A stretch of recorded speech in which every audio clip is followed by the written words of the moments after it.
दोस्तों, आपने ऑब्जर्व किया होगा लगभग सभी युवा कुछ न कुछ काम करना चाहते ही हैं। गांव देहातों में मैंने देखा 5-10% युवा ही नौकरी हासिल कर पाते हैं। बाकी 80-90% युवाओं का सोच यह होता है कि वह कुछ न कुछ बिजनेस करें, कोई छोटा मोटा अपना कुछ धंधा करें। इसमें कुछ युवा अपना धंधा करते भी हैं, छोटा मोटा अपना बिजनेस करना शुरू करते ही हैं। दोस्तों, मैंने गांव देहातों में ऑब्जर्व किया, बहुत से युवा बिजनेस करना शुरुआत करते हैं, लेकिन कुछ दिन बाद उनके बिजनेस ठप हो जाते हैं, यानी बंद हो जाते हैं। कुछ युवा सफल भी होते हैं अपने बिजनेस में, और बहुतों का जो धंधा होता है वो बंद हो जाते हैं। जिन युवाओं का बिजनेस बंद हो जाते हैं, उनमें से करीब 90% युवाओं का कहना होता है कि उधारी पर वस्तुएं बेचने से धंधा ठप हो जाते हैं, यानी बंद हो जाते हैं धंधा बिजनेस। गांव देहात में देखे ही होंगे, अक्सर ऐसे बहुत से युवा होते हैं जो कम पूंजी में जो बिजनेस शुरू करते हैं, कुछ धंधा शुरू करते हैं। अगर इसमें से अगर उधारी चला जाता है तो उन लोगों का जो सामान या जो वस्तुएं लाने का होता है, आगे से लाने का होता है, वो जुट नहीं पाता है पैसा। इस वजह से बहुत से युवाओं का जो होता है धंधा वो ठप हो जाता है। इस तरह की उधारी अक्सर आसपास के लोग करते ही हैं, जो पहचान के होते हैं वही लोग ज़्यादा करते हैं। एक सफल युवा को देखा, उस युवा ने इस तरह की उधारी से बचने के लिए अपने आसपास के लोगों को वस्तुएं बेचते ही नहीं थे, यानी जो वस्तुएं वो प्रोडक्ट बनाता था वो बाहर लेकर जाकर बेचता था। वह युवक आटे का बिजनेस करता था, उसके पास एक मिनी फ्लोर मिल मशीन था। वह अपने आसपास के किसानों से ही गेहूं खरीदता था और उस गेहूं को अच्छी तरह से साफ करके अपने मिनी फ्लोर मिल मशीन में पिसाई कर देता था। पिसे हुए आटे को उसने प्लास्टिक बैग में पैक करता था। प्लास्टिक बैग ज़्यादा बड़ा नहीं था, बस 2 केजी 1 केजी ऐसे छोटे छोटे प्लास्टिक पाउच होता है, उसी में पैक करता था। फिर वह जो छोटे पैक होते थे, फ्लोर का जो आटे का छोटे पैक होते थे, उसे एक बड़े बोरी में पैक करता था। करीब 50-60 केजी ऐसे बड़े बोरी में पैक करता था। और वह जो आटे जो पैक करता था, वह युवक उस आटे को वह दूर ले जाकर थोक भाव में राशन दुकानों में, बड़े बड़े मार्केटों में बेच देते थे।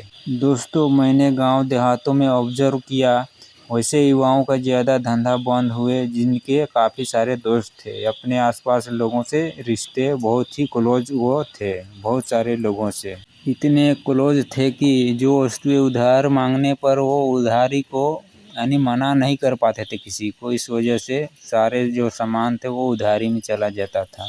गांव देहातों में मैंने देखा बहुत से युवा बिजनेस शुरू करते हैं, लेकिन जो उधारी का जो मामला होता है गांव देहात में, उसको जो अपने वो जो बनाते हैं बजट, बिजनेस का जो बजट बनाते हैं, उसमें जो उधारी होता है उसको ऐड नहीं करते हैं। यानी जो बजट अगर बना रहे हो बिजनेस के लिए, उसमें आपको 20% या 25% उधारी का जो होगा उसको ऐड करना ही करना है। यानी आपके पास अगर 1 लाख रुपए है, उसमें जो 1 लाख रुपए आप बिजनेस के लिए बजट बनाए हैं, तो उसमें आपको 25,000 रुपये लगभग उधारी के जो होगा उसमें ऐड करना ही होगा। यानी 25,000 रुपये आपका उधारी में जाएगा ही, इस टाइप का बजट बनाना होगा। दोस्तों, अगर आपके पास पैसा बहुत ही कम है बिजनेस के लिए, तो आपको कुछ तरकीब अपनाना ही पड़ेगा जो उधारी का जो मामला है उसके लिए। जैसे जब भी आप कोई धंधा शुरुआत कर रहे हो, तो आपको सबसे पहले एक बोर्ड बनाना होगा, उसमें यह लिखा होगा कि उधारी अलाउड नहीं है। इस टाइप के बोर्ड में लिखा होना चाहिए। उधारी अलाउड नहीं है ऐसा लिखा हुआ बोर्ड को आपको अपने ऑफिस के ऊपर ही चिपका देना चाहिए, यानी दुकान के ऊपर टांग देना चाहिए। अपने शॉप के जो फ्रंट साइड होता है ऊपर उसमें चिपका देना चाहिए या टांग देना चाहिए। दोस्तों, आपको ये काम हर हाल में करना ही करना है अगर आपको उधारी से कुछ बचना है तो। इससे यह होगा कि आपके कितने भी क्लोज दोस्त क्यों ना हो, उधारी लेने से पहले 100 बार सोचेंगे। जैसे ऐसे भी तरकीब अपना सकते हो, जैसे कोई उधारी लेने आए तो बोल दो, मैंने भी बहुत से सामान उधारी में ही लाए हैं, हमको भी आगे जो उधारी लाए हैं उसको पैसा हर हाल में लौटाना ही है। भले ही आप आगे से कोई उधारी नहीं लाए हो, बस आपको बस ऐसे ही बहाना बनाना होगा, झूठ बोलना होगा। जैसे इस तरह भी बोल सकते हो, जैसे सामान और भी लाना है लेकिन मेरे पास एक भी पैसा नहीं है, खुद मैंने इधर उधर से पैसा जुटा रहे हैं अपने दुकान के लिए सामान लाने के लिए, इस टाइप के बोलना चाहिए। बस आपको उधारी से बचने के लिए सब आपको झूठ बोलना ही होगा, कुछ न कुछ बहाना बनाना ही होगा।